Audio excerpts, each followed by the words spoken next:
Hello and welcome. जैसे कि आपको पता है कि वोकैबलरी बहुत इंपॉर्टेंट रोल प्ले करती है एग्जाम्स में। कोई भी कॉम्पिटेटिव एग्जाम्स हो वहां पर अगर इंग्लिश का पार्ट है तो उसमें वोकैबलरी आनी ही आनी है। इतना तो पक्का है। अब वोकैबलरी को पढ़ने के क्या नजरिया होना चाहिए, वोकैबलरी को हम क्या अप्रोच से वोकैबलरी को पढ़ें, तो मेरे हिसाब से आप पीआईक्यूज को अगर कर लेते हो तो काफी हद तक वोकैबलरी आप कर लिया आपने, ये आप मान के चलो। क्योंकि वही वर्ड्स होते हैं जो बार बार घुमा फिरा के रिपीट हो रहे हैं। और इसी बात को ध्यान में रखते हुए मैंने सीडीएस की जो वोकैबलरी थी उसको डिस्कस किया, पूरे डिटेल में एनालाइज किया उसको। अब हम एनडीए की जो वोकैबलरी है उसको एनालाइज कर रहे हैं, और हमने 2014 से लेकर शुरू किया है इसको। जबकि हमने सीडीएस में 2009 से इसको स्टार्ट किया था, अप टू 2024 तक हमने सारे जो वर्ड्स है सिनोनिम्स एंड एंटोनिम्स उनको डिस्कस किया था। अब एनडीए में भी सेम वही कर रहे हैं हम, 2014 से लेकर 2024 तक सारे वर्ड्स को डिस्कस कर रहे हैं। जब तक कि आपका एग्जाम्स होता है 13 अप्रैल को, जैसे एग्जाम है तब तक हम सब कुछ कर चुके होंगे। और जो वर्ड्स होंगे वो आपको एग्जाम में जरूर दिखेंगे। तो चलो करते हैं फिर स्टार्ट। तो जो हमें जो वर्ड्स दिख रहा है यहाँ पर, वो सबसे जो फर्स्ट वर्ड दिख रहा है उससे पहले ये देखते हैं कि है क्या हमारे सामने। सिनोनिम्स के क्वेश्चन। तो सिनोनिम्स और एंटोनिम के पांच पांच कुछ क्वेश्चन यहाँ पर पूछे गए थे। तो उसको देख लेते हैं कि सिनोनिम्स के क्वेश्चन क्या थे। देखो फर्स्ट वर्ड बहुत ही सिंपल है, फायर। आपको पता है कि what is the meaning of fire, तो इसका सिनोनिम बताना है। और हम जो बाकी वर्ड्स हैं उनको डिस्कस इसलिए करते हैं कि कई बार वो भी पूछे जाते हैं। जैसे कि यहाँ पर मैं एक वर्ड दिखाऊंगा, वो 2014 में भी पूछा गया था, 2015 में भी उसको पूछ दिया इंडिया में। अब फायर्ड का मतलब होता है किसी को जॉब से निकाल देना, इसका आंसर बन जाएगा। तो इसको बोलेंगे रिलीव्ड ऑफ हिज जॉब, किसी को जॉब से निकालना हो जाएगा, जिसको आप कई बार बोलते हैं ना, उसको डिसमिस कर दिया है, या उसको बोलते हैं ना जॉब से निकाल देना, टर्मिनेट कर देना भी इसको हम बोल सकते हैं। तो आप इसको टर्मिनेट भी बोलते हो, टर्मिनेट कर देना, ये इसका आंसर बन जाएगा। अब यहाँ पर स्कॉल्ड और रिब्यूक जो वर्ड है, इन दोनों का मतलब सेम होता है, तो इसके सारे मीनिंग समझ लेते हैं, जो जितने भी इसके मीनिंग होते हैं, और बहुत काम के इसके मीनिंग है हमारे लिए। इसको हम एक चाइल्ड वर्ड भी बोल देते हैं, किसी को डांटना, चाइल्ड करना। अब डांटने को थोड़ा सा एडमोनिश भी बोल देते हैं, तो आप इसको एडमोनिश बोल दोगे, जिसको हम फटकार लगाना बोलते हैं। किसी को एडमोनिश करना, किसी को रिप्रोच करना भी इसको हम बोल देते हैं। ये रिप्रोच भी इसमें आ जाएगा। और किसी को एक तरह से हम क्या करते हैं, किसी को बिरेट भी करते हैं, इसको आप बिरेट भी बोल सकते हो। या एक वर्ड कास्टिगेट भी बोल देते हैं, किसी को कास्टिगेट कर देना।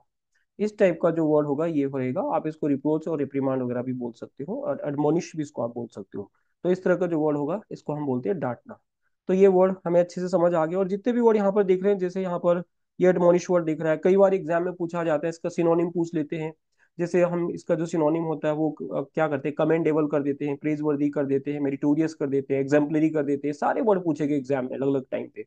अटैक आपको बताइए क्या होता है, तो उस पर हम ज्यादा डिस्कशन नहीं कर रहे हैं। अब next word obliterate word, again बहुत बार अलग अलग तरीके से एग्जाम में पूछा पूछा जाता है। ऑब्लिटरेट का वैसे मतलब डिमोलिश भी होता है और इरेज भी होता है। तो यहाँ पर जो लॉजिस्ट बनेगा वो इरेज बन जाएगा, किसी चीज को इरेज कर देना। तो इसको हम एक तरह से ये भी बोल सकते हैं, किसी चीज को डिस्ट्रॉय कर देना। तो डिस्ट्रॉय को हम एक वर्ड और बोल देते हैं, किसी चीज को एनिहिलेट कर देना। तो इसका मतलब ये होगा। अगर हम इसको इरेज के सेंस में देखेंगे तो इसको एक वर्ड कहा जाता है एक्सपर्ज कर देना। तो एक्सपर्ज का मतलब होता है किसी चीज को रिमूव कर देना, है ना। और अगर हम इसको डिमोलिश देखेंगे तो जो बोलते हैं ना किसी चीज को पुल डाउन कर देना, आपने देखा हो कि नोएडा में जो ट्विन टावर था उसको डिमोलिश कर दिया गया था। तो उस तरह का ये सेंस बनाता है, तो इसको ऐसा बोल सकते हैं। आप इसके लिए एक वर्ड और बोल सकते हैं, किसी चीज को डेसिमेट कर देना। डेसिमेट एनडीए में पूछा गया वर्ड है कुछ, हालांकि डबल मीनिंग इसका आता है, इसको हम लिक्विडेट भी बोल देते हैं। अब जो लिक्विडेट होता है ना, इसके डबल मीनिंग आता है, तो आप इसको लिक्विडेट भी बोल सकते हो। किसी चीज को डिस्ट्रॉय कर देना, लिक्विडेट करना। बाकी वो लिक्विडेशन ऑफ मनी आपने सुना होगा इकोनॉमिक्स में, वो अलग टर्म है। तो इस तरह के वर्ड होगा। आप इसको इरेडिकेट भी बोल सकते हो, जैसे हम किसी चीज को जड़ से खत्म कर देते हैं तो उसको हम इरेडिकेट भी बोल देते हैं। Eradicate of pulse polio, eradicate of corona virus, ऐसे करके उसको बोल देते हैं। तो इसको हम बोल सकते हैं गेट इट ऑफ, यानी गेट इट ऑफ मतलब छुटकारा पा लेना किसी चीज से, उस टाइप का ये वर्ड होगा। तो आपको डिमोलिश भी पता लग गया, और आपको ये पता लगा कि ऑब्लिटरेट का मतलब होता है किसी चीज को खत्म कर देना, किसी चीज को डिस्ट्रॉय कर देना, है ना। अब आते हैं नेक्स्ट वर्ड पे। चेंज आपको पता है कि क्या होता है, तो इसको डिस्कस नहीं कर रहे। एक्सटिंग्विश तो पता ही आपको, किसी चीज को जैसे आप आग को बुझा देते हैं, एक्सटिंग्विश कर देते हैं, तो उसको पुट ऑफ कर देना टाइप का हो सकता, हो जाएगा ये।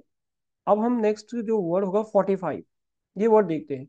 ये वर्ड वैसे एग्जाम में पहली बार पूछा गया है, इस टाइप का वर्ड अभी तक हमने जितनी भी वोकैबुलरी डिस्कस की है उसमें ये वर्ड पहली बार है। इसका मतलब होता है इनइफेबल। इनइफेबल का जो मतलब होता है, बोलते हैं ना हम एक वर्ड यूज करते हैं बैगर डिस्क्रिप्शन। अगर हम बैगर डिस्क्रिप्शन बोल देते हैं तो एक ऐसा होता है जिसको हम बोलते हैं इनस्क्रूटेबल, मतलब that is something that is difficult to describe. तो उस तरह का ये वर्ड होता है कि जहां पर हमारे पास शब्द नहीं होते बयां करने के लिए। फॉर एग्जाम्पल, अगर मैं शिमला गया घूमने के लिए और मेरे को बोलेगा कि शिमला कैसा है, तो मैं बोलूंगा कि Shimla, the beauty of Shimla is beggar description, it means I have no word to express the beauty of Shimla. तो आप इसको क्या बोलोगे, बेगर डिस्क्रिप्शन बोलोगे। और आप इसको बोल सकते हो इनडिस्क्राइब, यानी इनस्क्रूटेबली बोल देंगे, और इनडिस्क्राइबेबली सकते हो आप, जिसको आप डिस्क्राइब नहीं कर सकते। तो उसके अकॉर्डिंग यहाँ पर तो आ नहीं रहा है ये भी यहाँ पर नहीं आ रहा है इसका आंसर, ये भी नहीं आएगा। तो इसका आंसर क्या हो जाएगा, that which is too great to be express in words, है ना। तो वही तो हो गया वो, I have no words to express the beauty of Shimla, हम ऐसे जैसे बोलते हैं। अच्छा, ये वर्ड एडिफाई होता है, तो एडिफाई वैसे किसी को एजुकेट करना होता है, किसी को इंस्ट्रक्ट देना होता है।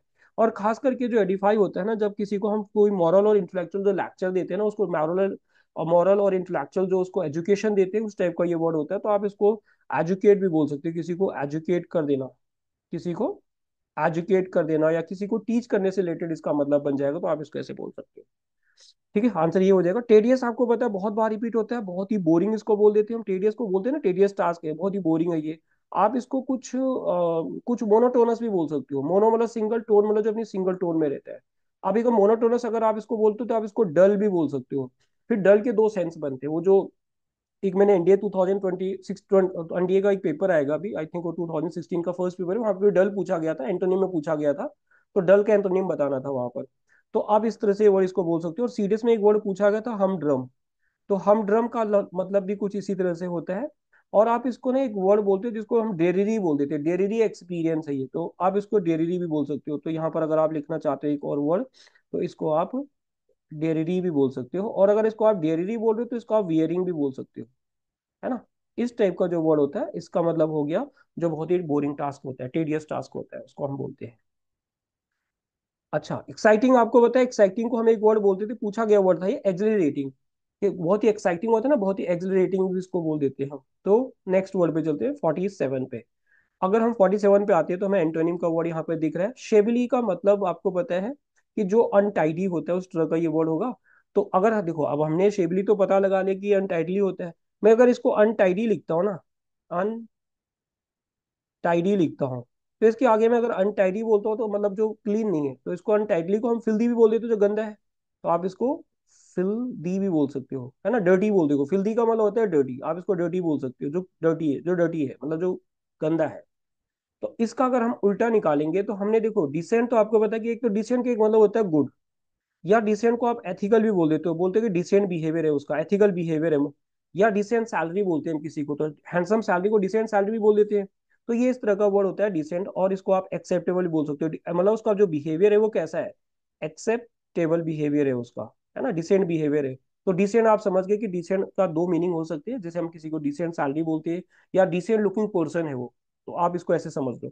तो ये हो गया ब्यूटीफुली, आपको पता है क्या होता है, डिस्कस नहीं करें। एक्स्ट्रा वेरिएंट को जरूर हम डिस्कस करेंगे, और स्कैंटी को भी डिस्कस करेंगे। देखो, एक्स्ट्रा वेरिएंट का मतलब होता है, पहले इसी को समझते हैं। ये स्क्रीनशॉट ले लो आप, मैं इसको मिटा रहा हूँ, यहाँ पर मैं दो वर्ड को समझा रहा हूँ क्योंकि ये वर्ड बहुत बार पूछे गए हैं। तो देखो, एक्स्ट्रा वेरिएंट का मतलब तो वो होता है जो ज्यादा पैसे खर्च करता है। फिर इनके आंसर भी निकालेंगे हम, पहले हम सारे मीनिंग समझ लेते हैं। एक्स्ट्रा वेरिएंट का मतलब इसको बोलते हैं स्पेंड थ्रिफ्ट। आप इसको स्पेंड थ्रिफ्ट भी बोलते हो। तो स्पेंड थ्रिफ्ट होगा तो इसको आप प्रोफिलिगेट भी बोलोगे। किसी चीज को ज्यादा उड़ाना तो प्रोफिलिगेट हो जाएगा। और इसको हम स्क्वेंडरिंग बोलते हैं। तो स्क्वेंडरिंग तो आपको पता है कि आपके एग्जाम में रिसेंटली भी पूछा गया था इंडिया में। स्क्वेंडरिंग को हम एक वर्ड बोलते थे, फ्रिटर अवे। किसी चीज को फ्रिटर अवे भी बोल देते हैं, इसको स्प्रलस भी बोल देते हैं। इसको आप स्प्रलस भी बोल दोगे। इस टाइप का जो पोर्शन होता है जो ज्यादा पैसे खर्चा, आप इसको वेस्टफुल पोर्शन बोल सकते हो। या आप कुछ रैकलेस काइंड ऑफ पोर्शन आप उसको बोल सकते हो। तो ये तो हो गया किसका मीनिंग, एक्स्ट्रा वेगेंट का मतलब। देखो, एक्स्ट्रा वेगेंट का जो उल्टा बनता है ना, इसका उल्टा होता है थ्रिफ्टी। ठीक है, चाहिए, इसका उल्टा थ्रिफ्टी बनता है। इसके बारे में भी जरूर बात करेंगे हम, थ्रिफ्टी के बारे में थोड़ी देर में। ये देखो यहाँ पे थ्रिफ्टी है ना, इसकी हम यहाँ पे डिस्कस करेंगे थ्रिफ्टी को, ये इसका एंटेनिम होगा वैसे। अच्छा, एक्स्ट्रा वेगेंट हमें समझ आ गया। अब हम स्कैंटी को समझ रहे हैं, यहाँ पर ये मैं मिटा रहे हैं, इसको ध्यान से देख लो एक बार कि मैंने जो एक्स्ट्रा वेगेंट है उसके लिए क्या क्या वर्ड यूज की। ठीक है, आप इसको रैकलेस भी बोल सकते हो, और बहुत ही जो ज्यादा पैसे खर्च करता है, केयरलेस भी बोल दो। स्कैंट का मतलब जो होता है जो बहुत कम होता है, तो बहुत कम के लिए हम क्या बोलते हैं, बहुत ही मीगर, मीगर इनकम फैमिली होती है, इस टाइप का ये वर्ड होता है। वैसे इसको हम स्कैर्स भी बोलते हैं, स्कैरसिटी ऑफ वाटर जैसे बोलते थे ना कि पानी की कमी होगी है। तो स्कैंटी मतलब कमी हो गया, मीगर का मतलब भी कम हो गया, तो आप इसको लैक बोल लो, किसी भी चीज की जो कमी हो जाती है, इस तरह का वर्ड होता है। हालांकि इसका एक मतलब थोड़ा सा स्पार्स बनता है, पर स्पार्स का थोड़ा सेंस चेंज हो जाएगा। जैसे बोलते हैं ना, एक तो आपने सुना होगा डेंसली पॉपुलेटेड एरिया है, एक आपने सुना होगा स्पार्सली पॉपुलेटेड एरिया है, जैसे कि हम नॉर्थ ईस्ट वाले पार्ट को देखते हैं तो वहाँ पर जो पॉपुलेशन है वो स्पार्सली पॉपुलेटेड एरिया है। लेकिन अगर हम जो हमारा जो नॉर्दर्न प्लेन वाला रीजन है उसमें क्या है, डेंसली पॉपुलेटेड एरिया है। तो उस तरह का ये मीनिंग एक्चुअल में बनाता है। तो स्कैंटी हमें पता लग गया है कि ये होता है। अच्छा, अब हम इसका जब एंटोनिम निकालेंगे 47 का, तो ऑब्वियसली इसका आंसर क्या बन जाएगा, इसका आंसर बन जाएगा शेबली। तो हमने बता दिया। अच्छा, शेबली का मीनिंग नहीं समझा क्या? तो शेबली का मीनिंग वही तो हो गया। शेबली, शेबली का मीनिंग हो गया जो डर्टी टाइप का होता है ना, उस टाइप का वर्ड हो गया। तो इसका क्या हो गया, डिसेंट हो जाएगा। क्योंकि ब्यूटीफुल होगा नहीं, एक्स्ट्रावेगेंट होगा नहीं, स्कैंटी होगा नहीं। तो इसका डिसेंटली हो जाएगा, क्योंकि गुड की बात कर रहे हैं, अच्छे की बात कर रहे हैं। उल्टा निकालना था, क्योंकि अब देखो यहाँ पर अर्बन वर्ड, हाँ यही था जो वर्ड एनडीए में 2 बार पूछा गया है, ये सेम वर्ड पूछा गया उसने। एक तो अर्बन होता है, उसने वहां पे रूरल लिख दिया, इसका एंटोनिम पूछा था रूरल लिख दिया था, यहाँ रूरल ही लिखा, अच्छा हुआ। तो अर्बन का मतलब जो होता है ना, जब किसी का बोलते हैं ना बहुत ही सिविलाइज्ड होना, तो आप इसको सिविलाइज्ड बोल सकते हो, लेकिन उल्टा निकालना है हमने तो जब आप इसको अर्बन को बोलोगे तो आप इसको क्या बोल रहे हो, बहुत ही सिविलाइज्ड मैनर में बात करना। बहुत ही, इसको एक वर्ड लिखता हूँ मैं, बहुत काम आ सकता है ये वर्ड, इसको हम डेबो नेयर भी बोलते हैं, डेबोनेयर, जो डेबोनेयर होता है। या आप इसको बहुत ही एलिगेंट बोलते हो। हालांकि आपको पता है कि एलिगेंट का मतलब क्या होता है, बहुत ही एग्जीक्यूटिव होता है एलिगेंट का मतलब। आप इसको कल्चरल लिख दो तो बहुत ही कल्चर्ड है वो, बहुत ही कल्चर बोल दो इसको। या इसको एक वर्ड बोल दो आप, वेल ब्रेड, ऐसे बोलते हैं ना, जो अच्छा बिहेव करता है उसको वेल ब्रेड बोल देते हैं। आप इसको रिफाइंड भी बोल सकते हो, या आप इसको बहुत ही सिविलाइज्ड बोल सकते हो, जो ऑलरेडी दिया है यहाँ पर। तो इस तरह का ये इसका सिनोनिम बनेगा इस वर्ड का। ये वर्ड एक जैसे ही हम सिनोनिम इसका निकाल रहे हैं अभी। हमने तो वैसे एंटोनिम निकाले पर हम सिनोनिम सिनोनिम समझ रहे हैं। स्लो तो आपको पता है कि जो बंदा बहुत ही स्लो होता है तो आप इसको अनहरिड बोल दो, जिसको कोई जल्दीबाजी नहीं है, तो ये अनहरिड हो गया। तो ये फिलहाल सिंपल वर्ड है। र्यूड बिहेवियर का मतलब, र्यूड के लिए एक वर्ड हम यहाँ पे लिखते हैं कि इसको एक वर्ड बोलते हैं हम, बहुत ही इंसॉलेंट। इंसॉलेंट इसको बोला, LENT है ये। और इंसॉलेंट का मतलब होता है बहुत ही क्लमजी बिहेवियर करना, है ना, बहुत ही क्लमजी भी आप इसको बोल सकते हो। तो इस तरह का वर्ड होता है ये इंसॉलेंट और ये, है ना। अच्छा, फुलिश का मतलब तो आपको पता है, सिंपल वर्ड है। आप इसको इडियोटिक बोल लो, आप इसको बहुत ही फुलिश को आप सिली बोल देते हो, या इसको स्टूपिड बोल दो, या एब्सर्ड बिहेवियर बोल दो। हालांकि वो एब्सर्ड वो ऑकवर्ड जैसे सेंस बनाएगा, पर आप ऐसे बोल सकते हो। फिर एब्सर्ड बोलोगे तो आप उसको लुडिकुलस, ह्यूमरस और इस तरह के वर्ड भी बोल दोगे, फार्सिकल वगैरह वगैरह वही वर्ड बोलोगे। और उसको लाफिंग स्टॉक भी बोल देते हैं इडियम्स और फ्रेजेस की लैंग्वेज में। तो ये वर्ड हमें समझ आ गया। तो अब इसका अगर हम आंसर निकालेंगे तो क्या बनेगा इसका आंसर, तो जो 48 होगा, तो इस तरह से आंसर इसका सी बन जाएगा ना, क्योंकि ये सिविलाइज्ड होगा नहीं, पुलिश होगा नहीं, स्लो होगा नहीं। तो इसका आंसर क्या हो गया, र्यूड बिहेवियर, बहुत ही र्यूड बिहेवियर इसका आंसर बन जाएगा। Next one is 49। अब इसका जो आंसर हम देखेंगे 49 का, थ्रिफ्टी के बारे में थोड़ा डिटेल में समझते हैं, क्योंकि एक्स्ट्रा वैगन और थ्रिफ्टी तो एग्जाम्स में आपको बहुत बार दिखेगा। तो थ्रिफ्टी का मतलब होता है, जैसे मैंने अभी बोला था कि जो ज्यादा पैसे खर्च नहीं करता, तो उसको हम क्या बोलते हैं, उसको हम एक वर्ड बोलते हैं, बहुत ही प्रूडेंट। ठीक है, प्रूडेंट का उल्टा हो जाएगा इम्प्रूडेंट। आप इसको इकोनॉमिकल भी बोलोगे, आप इसको बहुत ही जुडिशियस भी बोल सकते हो, बहुत ही जुडिशियस। अब इसके लिए आप एक वर्ड बोल सकते हो, बहुत ही केयरफुल। बहुत ही केयरफुल है अपने खर्चों में। एक तो होता है केयरफुल के 2 सेंस होते हैं ना, एक तो हमने स्क्रूपलस भी बोला है, एक केयरफुल को हमने डिलीजेंट बोला है, एक को हमने पंक्टिलियस बोला है, एसिडुअस बोला है, पेनस्टेकिंग बोला है। ये भी तो केयरफुल के ही मतलब बन रहे हैं, पर वो थोड़ा सेंस दूसरा लगा रहा है ना, वो उस तरह का सेंस होगा। एक्स्ट्रा वैगन को हम ऑलरेडी डिस्कस कर चुके हैं, तो दोबारा डिस्कस करने की जरूरत नहीं है। एक्सपेंसिव आपको पता है क्या होता है, बहुत ही कॉस्टली होता है, तो डिस्कस करने की इसको जरूरत नहीं है। और गुड आपको पता है कि क्या होता है। अब जो थ्रिफ्टी होगा, तो थ्रिफ्टी का इस हिसाब से आंसर की 49 का जो आंसर बन जाएगा वो क्या बन जाएगा, फिर वो एक्स्ट्रा वैगन बन जाएगा ना। क्योंकि एक तो थ्रिफ्टी हो गया, एक एक्स्ट्रा वेरिएंट हो गया। अभी तो मुझे एक्स्ट्रा वेरिएंट करा था, जब मैं एक्स्ट्रा वेरिएंट करा रहा था, तो वहां पर मैंने बोला था ना कि उसका आंसर क्या बनेगा, थ्रिफ्टी बनेगा। अब जो लास्ट वर्ड है आज के लिए, ये वर्ड है, इसमें लिखा है प्राइड। देखो, टेक प्राइड जैसे बोलते हैं ना कि किसी चीज पे प्राइड लेना, तो ये टेक प्राइड हो जाता है। तो प्राइड आपको पता है कि क्या होता है। अगर हम इस प्राइड का जो एंटोनिम निकालेंगे, तो उसमें क्या निकालेंगे हम, ह्यूमिलिटी टाइप का इसका आंसर हो जाएगा। अब बात आती है कि जो ये ह्यूमिलिटी है, इसका मतलब समझते हैं कि इसका मतलब क्या होता है। देखो, ह्यूमिलिटी का मतलब होता है बहुत ही मोडेस्ट, जो बहुत ही मोडेस्ट काइंड ऑफ जो पर्सन होता है। और मोडेस्ट को हम क्या बोल देते हैं, बहुत ही हम्बल काइंड ऑफ पर्सन होता है। इस टाइप का जो वर्ड होता है, ये इस तरह से, ये इसका ह्यूमिलेशन से कोई लेना देना नहीं है, कहीं आप इसको इंसल्ट वगैरह समझ लो। या आप इसको ये एक वर्ड बोल सकते हो, लैक ऑफ वेनिटी। तो वेनिटी का, ये वेनिटी हो जाएगा, लैक ऑफ वेनिटी, तो ये एन है, वेनिटी।